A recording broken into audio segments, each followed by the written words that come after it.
ಪಾಕಿಸ್ತಾನ ಎಂಬ ಮಲ್ಲಿಕಾರ್ಜುನ್ ಖರ್ಗೆ ಹೇಳಿಕೆಗೆ ತೀವ್ರ ಆಕ್ರೋಶ ವ್ಯಕ್ತವಾಗ್ತಾ ಇದೆ. ಎಐಸಿಸಿ ಅಧ್ಯಕ್ಷ ಮಲ್ಲಿಕಾರ್ಜುನ್ ಖರ್ಗೆ ಹೇಳಿಕೆ ವಿಚಾರ ಖರ್ಗೆಗೆ ತಿರುಗೇಟನ್ನ ಕೊಟ್ಟಿದ್ದಾರೆ ಕೇಂದ್ರ ಸಚಿವ ವಿ ಸೋಮಣ್ಣ ಅವರು.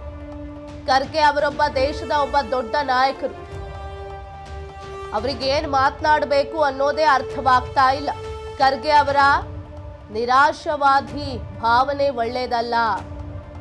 ಖರ್ಗೆ ಅವರೇ, ನೀವು ಯಾರ ತೃಪ್ತಿಗಾಗಿ ಹೇಳ್ತಿದ್ದೀರೋ ನಮಗೆ ಗೊತ್ತಿಲ್ಲ. ದೇಶ ಇದ್ರೆ ನಾವು, ನಮ್ಮ ಕುಟುಂಬ ಅನ್ನೋದು ಮರಿಬೇಡಿ. ಖರ್ಗೆ ವಿರುದ್ಧ ಹರಿಹಾಯ್ದಿದ್ದಾರೆ ಕೇಂದ್ರ ಸಚಿವ ವಿ ಸೋಮಣ್ಣ ಅವರು. ಕುರ್ಚಿ ಅನ್ನೋದಕ್ಕಿಂತ ಹೆಚ್ಚಾಗಿ ನಾನು ಸಿದ್ದರಾಮಯ್ಯನವ್ರನ್ನ ತುಂಬಾ ಹತ್ರದಲ್ಲಿ ನೋಡಿದ್ದೀನಿ. ಇವತ್ತಿನ ಸಿದ್ದರಾಮಯ್ಯನವರ ಅವತ್ತಿನ ಸಿದ್ದರಾಮಯ್ಯನೇ ಬೇರೆ, ಇವತ್ತಿನ ಸಿದ್ದರಾಮಯ್ಯನೇ ಬೇರೆ.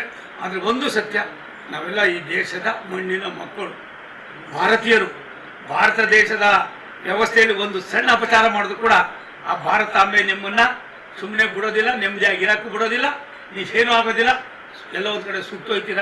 ಇನ್ನು ಮುಂದಾದ್ರು ದೇಶಕ್ಕೋಸ್ಕರ, ದೇಶದ ಒಂದು ಬಲವರ್ಧನೆಗೋಸ್ಕರ ಮೋದಿಯವರು ಕೈಗೊಂಡಿರ್ತಕ್ಕಂಥ ಇಂಥ ಒಂದು ದೊಡ್ಡ ತೀರ್ಮಾನ ಏನಿದೆ, ಈ ತೀರ್ಮಾನಕ್ಕೆ ತಾವು ತಲೆ ಬಾಗಬೇಕಾಯ್ತದೆ.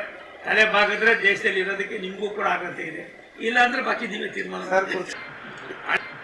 ಹಳೆ ಸಿದ್ದರಾಮಯ್ಯ ಇಲ್ಲ ಅಂತ ಸಾವಿರ ಸಾರಿ ಹೇಳಿದ್ದೀನಿ, ಗಡದೋಗವ್ರೆ ಅಂತ ಹೇಳಿದ್ದೀನಿ.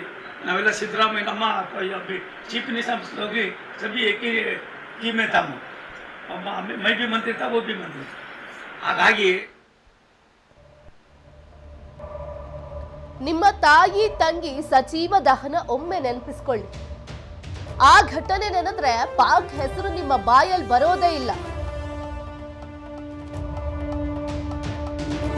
ಖರ್ಗೆ ಅಂಥವರೇ ಹೀಗೆ ಮಾತನಾಡೋದು ನೋವು ತಂದಿದೆ. ಆಪರೇಷನ್ ಸಿಂಧೂರ ಚಿಟ್ಪುಟ್ ಯುದ್ಧ ಅಂತ ಹೇಳಿಕೆ ಕೊಟ್ಟರು ಖರ್ಗೆ ಅವರು. ಖರ್ಗೆಗೆ ಈ ವಿಚಾರ ಅರ್ಥವಾಗ್ತಿದ್ಯೋ ಇಲ್ವೋ ಗೊತ್ತಿಲ್ಲ. 27 ನಿಮಿಷದಲ್ಲಿ ವಿಶ್ವಕ್ಕೆ ಮೋದಿ ಏನು ಅನ್ನೋದು ಗೊತ್ತಾಗಿದೆ. ಮೋದಿ ಆಡಳಿತ ಶೈಲಿ ಬಗ್ಗೆ ಅವರಿಗೆ ಗೊತ್ತಾಗಿದೆ. ಕೇಂದ್ರ ಸಚಿವ ವಿ ಸೋಮಣ್ಣ ಹರಿಹಾಯ್ದಿದ್ದಾರೆ. ದೇಶದ ಒಂದು ಬಲವರ್ಧನೆಗೋಸ್ಕರ ಮೋದಿಯವರು ಕೈಗೊಂಡಿರ್ತಕ್ಕಂಥ ಇಂಥ ಒಂದು ದೊಡ್ಡ ತೀರ್ಮಾನ ಏನಿದೆ, ಈ ತೀರ್ಮಾನಕ್ಕೆ ತಾವು ತಲೆ ಬಾಗಬೇಕಾಯ್ತದೆ. ತಲೆ ಬಾಗಿದ್ರೆ ದೇಶದಲ್ಲಿ ಇರೋದಕ್ಕೆ ನಿಮಗೂ ಕೂಡ ಅರ್ಹತೆ ಇದೆ. ಇಲ್ಲ ಅಂದ್ರೆ ಬಾಕಿ ನೀವೇ ತೀರ್ಮಾನ. ಹಳೆ ಸಿದ್ದರಾಮಯ್ಯ ಇಲ್ಲ ಅಂತ ಸಾವಿರ ಸಾರಿ ಹೇಳಿದ್ದೀನಿ, ಗಡದೋಗವ್ರೆ ಅಂತ ಹೇಳಿದ್ದೀನಿ.